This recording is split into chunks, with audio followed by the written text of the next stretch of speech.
ating dinner. Ngayon pa lang ako mag-dinner. It's 11:15 ng gabi. Kasi nag-nap ko na ako kanina. Yung nap ko mula alas 3 hanggang alas 6 ako nagising. Hindi na nap yun, di ba? Tulog na yun. Pagising ko ng 6, nagmerienda ako. So, ngayon lang ako kakain. Ngayon lang ako nagutom. Saan tayo? Ulam ko, adobong chicken. Dito lang ako nakain sa higaan ko. Higaan ko, kainan ko, pero hindi naman ako nagkapalat. Maingat ako.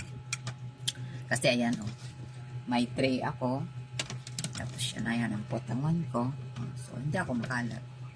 Meron man akong tubig dyan. 2 tumbler ko dyan. Lagay ng tubig.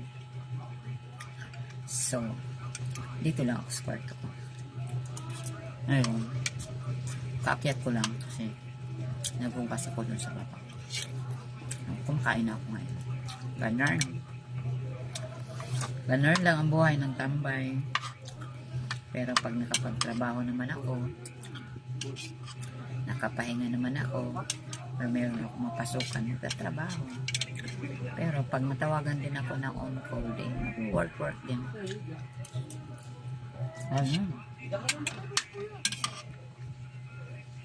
Ganun lang.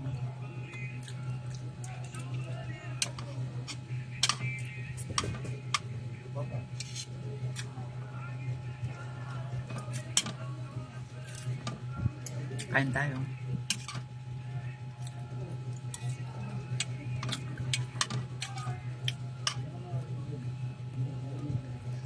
Late na yung dinner ko na. 11 na.